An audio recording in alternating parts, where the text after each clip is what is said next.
हर रोज एक नई कहानी देखने के लिए चैनल को सब्सक्राइब करें और बेल आइकन दबाना ना भूलें। अनु आज अपनी नई नवेली भाभी आशिका के साथ पहली बार बाजार गई थी और मार्केट से सामान लेकर लौट ही रही थी कि तभी एक रमन नाम का लड़का उनके आगे अपनी बाइक को स्टाइल से रोकता हुआ बोलता है, अरे मेरी जान, इतना सारा सामान अपने नाजुक हाथों से उठाकर लेकर जा रही है। लानत है मेरे होने पर। अरे अरे, ये क्या बदतमीजी है, हटो सामने से वरना अभी पुलिस को बुला लूंगी। अरे अरे भाभी शांत हो जाओ, ये मेरा दोस्त है रमन। वो मुझे इतना सारा सामान उठाते देख इससे रहा नहीं गया तो मदद के लिए आ गया। अच्छा, तो ये खूबसूरत लेडी तेरी भाभी है। सही है जान, चलो मैं तुमको और इनको छोड़ देता हूँ। अरे रमन, इसकी कोई जरूरत नहीं है, हम अपने आप चले जाएंगे। तुम जाओ, मैं तुमसे बाद में मिलूंगी। ठीक है baby, bye, take care, love you. वो लड़का इतना बोलकर अपनी बाइक लेकर तुरंत ही रफू चक्कर हो जाता है, लेकिन उसके जाते ही आशिका अपनी ननद अनु को बोलती है, दीदी ये आपका बॉयफ्रेंड था ना, अब सच बताना। देखो मैं माँ जी को नहीं बताऊंगी। अरे नहीं भाभी, आप बिना किसी भी यारे गहरे लड़के को मेरा बॉयफ्रेंड ही समझ लेती हैं। ये तो बस ऐसे ही। तो उसने आपको बेबी और आई लव यू क्यों बोला? अरे ये सब तो आजकल दोस्ती में भी बोल देते हैं। अब चलो, लेट हो रहे हैं। आशिका अनु के साथ घर आ जाती है, जहाँ आशिका की सास मीना उनको आते देखकर बोलती है, बड़ी देर लगा दी बहू, दोनों ननद भाभी गप्पे लड़ाते हुए आई होगी। अरे माँ, सामान इतना ज्यादा था इसलिए थोड़ा देर से आए हैं। चलो अब मैं कमरे में जा रही हूँ आराम करने। माँ जी को उस लड़की के बारे में बता दूं क्या? लेकिन सच में वो दीदी का दोस्त हुआ तो मैं फालतू में ही कहीं उसको दीदी का आशिक न समझ लूं। ये सोचकर आशिका बात को मन में ही रख लेती है। ऐसे ही दिन गुजरते हैं। आशिका अपने घर के कामों में बिजी होती है तो अनु घर से बाहर ही बिजी रहती है।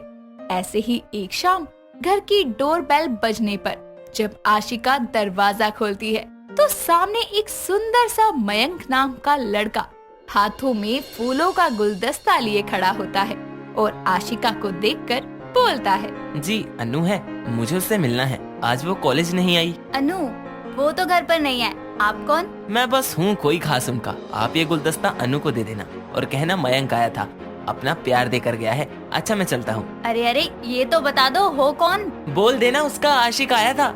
इतना बोलकर मयंक वहाँ से निकल जाता है, लेकिन आशिका हाथों में फूल लिए खड़ी होती है।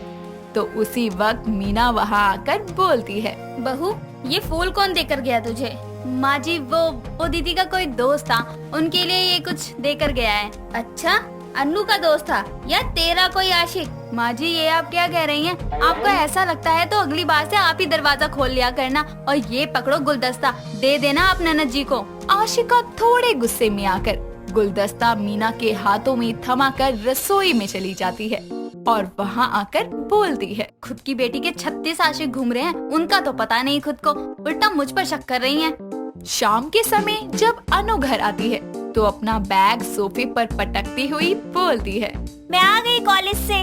भाभी जरा पानी का एक गिलास देना। आशिका पानी का ग्लास लाकर अनु को देते हुए बोलती है, दीदी आप आज कॉलेज गई थी, लेकिन यहाँ एक लड़का आया था जो कह रहा था आज आप कॉलेज नहीं आई और आपके लिए फूलों का गुलदस्ता देकर गया।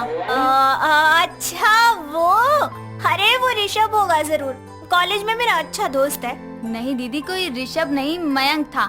वैसे एक बात बताओ, उस दिन रमन, अब ऋषभ, मयंक और आज आप कॉलेज भी नहीं गई थी, तो इनके अलावा किसके साथ घूमने गई थी? भाभी ये आप क्या कह रही हो? यही कि आपके इन 36 आशिकों की वजह से माँ जी ने आज मुझे डांटा।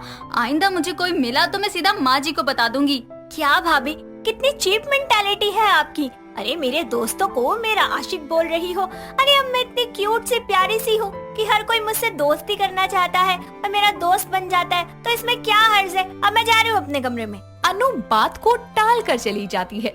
ऐसे ही समय गुजरता है। कभी भी आशिका घर से बाहर किसी काम को जाती तो वहाँ उसको कोई ना कोई लड़का अनु के बारे में पूछता हुआ मिलता। कभी कोई अनु का दोस्त होने के नाते उससे बात करता तो कोई उसकी मदद के लिए आगे आता। ऐसे ही एक दिन आशिका अपने पति सात्विक के साथ एक रेस्टोरेंट में डिनर के लिए जाती है, लेकिन उस रेस्टोरेंट में कोई टेबल खाली ना होने पर आशिका सात्विक को बोलती है, सात्विक जी अब क्या करें, ये मेरा फेवरेट रेस्टोरेंट था, मुझे यहीं का खाना पसंद है। अब जान मैं क्या कर सकता हूँ, खुद देख लो, कोई भी टेबल खाली नहीं है, इंतजार कर लेते हैं, और क्या कर सकते। दोनों खड़े डिस्कशन कर ही रहे थे कि तभी वहाँ मयंक आता है और आशिका को देखकर बोलता है, अरे आप तो वही है ना जिसको मैंने फूलों वाला गुलदस्ता दिया था। तो बताइए कैसा लगा गुलदस्ता? बड़े ही प्यार से बनवाया था, सारे मनपसंद फूल थे उसमें। आप कौन और कौन सा गुलदस्ता दिया आपने मेरी बीवी को? अरे उस दिन घर आकर देकर गया था इनको मैं गुलदस्ता, बताइए ना इनको। वो सात्विक ये अनु दी के लिए गुलदस्ता देकर गया था, उनका दोस्त है। अरे देकर तो आपको गया था ना, वैसे आपको टेबल नहीं मिलेगी यहाँ पर। आओ आप दोनों मेरी टेबल पर बैठ जाओ। कोई जरूरत नहीं है, और तुम घर चलो। सात्विक आशिका का हाथ पकड़कर उसे कार में बैठाता है और घर आकर वो कमरे में जाकर आशिका से पूछता है, कौन था वो लड़का? हाँ, अरे माँ भी बता रही थी कि जब भी तुम मार्केट जाते हो तुम्हें कोई ना कोई लड़का जरूर छोड़ने के लिए आता है। आखिर कितने आशिक बना रखे हैं तुमने? कितने आशिक तुम्हारे साथ घूमते हैं, और उनकी ये मजाल कि वो घर आके फूल दे के जाते हैं। अरे आप कहाँ की बात कहाँ जोड़ रहे हैं, मैं नहीं जानती किसी को, सबके सब आपकी बहन के आशिक हैं। 36 आशिक लेकर घूमती है आपकी बहन, कोई मार्केट में मिलता है तो कोई रास्ते में, तो कोई घर पर आकर फूल देता है। मेरी जगह उनसे पूछो ना। खुद को बचाने के लिए मेरी बहन का नाम लगा रही हो तुम? हद होती है आशिका, इतने ही आशिक बनाने का शौक था तो शादी क्यों की? सात्विक इतना बोलकर गुस्से में वहाँ से चला जाता है, जिसके बाद आशिका रोने लगती है। कुछ दिन ऐसे ही गुजरते हैं। सात्विक और आशिका में दूरियां बढ़ते ही जा रही थी, लेकिन एक रात अचानक ही अनु का फोन बजता है और घर में सबके सोने के कारण वो फोन को जल्दी से उठाकर बोलती है, क्या है, इस टाइम क्यों कॉल किया है? मुझे तुम अपने घर के बाहर आकर मिलो, मैं तुम्हारा इंतजार कर रहा हूँ जान। तो वो अपनी जैकेट की टोपी हटाते हुए बोलता है, सरप्राइज जान। तुम पागल हो, तुमको यहाँ किसी ने देख लिया ना तो बवाल हो जाएगा। और वैसे भी तुमको तो भैया अच्छे से पहचानते हैं। हाँ तो पहचानेंगे ही, तुम्हारे कहने पर उनसे तुम्हारी भाभी का आशिक बनकर जो मिला था, पर असल में मैं हूँ तो तुम्हारा आशिक। ज्यादा उड़ो मत तुम, तुम्हारे जैसे 36 है मेरे पीछे। लेकिन उन 36 ने वो काम नहीं किया ना तुम्हारे लिए जो मैंने किया, इसलिए मुझे उस काम के बदले एक किस चाहिए, वही लेने आया हूँ मैं। हद है, ठीक है, आंखें बंद करो। अनु मयंक को किस करने ही वाली थी कि तभी वहाँ सात्विक आता है और उसको एक थप्पड़ मारते हुए बोलता है, गलचर, तुझे तो मैं बताता हूँ, और तू दोबारा कभी दिख गया ना तो जिंदा गाड़ दूंगा। सात्विक अनु को घर ले आता है और अपनी माँ और आशिका को उठाकर वो सब कुछ बताता है जो उसने सुना, जिसके बाद मीना भी अनु को जोरदार तमाचा लगाती है और अनु अपनी भाभी को फंसाने की साजिश करने के लिए उससे माफी मांगती है और अपने घर वालों से एक सुधरने का मौका मांगती है। अमाया नाम की एक लड़की जो कि नदी के किनारे खड़ी थी, उसकी आंखों से एक तेज रोशनी निकल रही होती है। तभी उसकी माँ रूपाली उसके पास आती है और उसको थोड़ा सा साइड में ले जाकर उससे कहती है, बेटा मैंने तुझे कितनी बार बोला है कि इस तरह अपनी आंखों से जादू मत किया कर, अगर किसी को पता चल गया ना तो बहुत मुसीबत हो जाएगी। अरे माँ, क्यों टेंशन ले रही हो? यहाँ तुम्हारे और मेरे अलावा कोई नहीं है जो मेरी इन जादुई आँखों का जादू देख सके, और तुम्हारे सामने तो मैं अपनी आँखों का जादू चला सकती हूँ ना। हाँ, पर याद रखना कि कोई देख ना ले। और वैसे ये बता, अभी कौन सा जादू कर रही थी अपने आँखों से? माँ, मैं बस यही देख रही थी कि क्या मेरा जादू सिर्फ जीवित वस्तुओं पर चलता है या फिर मृत वस्तुओं पर भी चलता है, बस यही देख रही थी। तो क्या देखा मेरी बेटी ने? माँ, मैं अपनी आँखों की रोशनी से किसी को भी काबू कर सकती हूँ, फिर चाहे वो नदी की लहरें ही क्यों ना हो। इतना बोलते ही अमाया की आंखों से एक बार फिर से तेज रोशनी निकलकर नदी पर पड़ती है और नदी की लहरें एक जगह पर आकर रुक जाती है। ये देखकर रूपाली अपनी बेटी से कहती है, अमाया बेटा, ये जादुई शक्तियाँ हर किसी को नहीं मिलती जो कि तुझे मिली है, इसका सही समय पर सही इस्तेमाल करना। हाँ हाँ माँ, मुझे पता है। वहीं थोड़ी ही दूरी पर अनूप दोनों माँ बेटी की सारी बातें सुन लेता है, साथ ही वो अमाया के जादू का राज भी जान लेता है।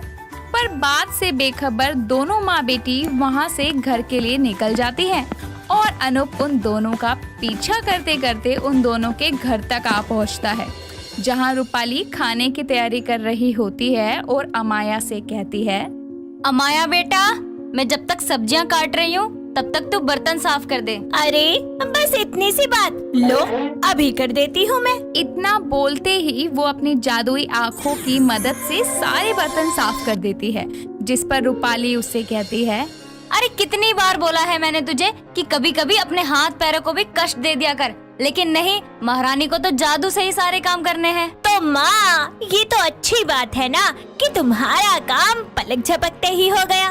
बड़ी हंसी आ रही है तुझे? रुक रुक, मैं तुझे अभी बताती हूँ। इतना बोल जैसे ही रूपाली अमाया को डराने के लिए झाड़ू को हाथ में लेती है, तभी उनके कानों में एक दर्द भरी आवाज सुनाई देती है। दोनों बाहर जाते हैं और जाकर देखते हैं कि वहाँ एक लड़का जख्मी हालत में उनके दरवाजे पे खड़ा है। जैसे ही वो दोनों वहाँ जाते हैं, वो लड़का उनसे बोलता है, प्लीज मेरी हेल्प कर दो।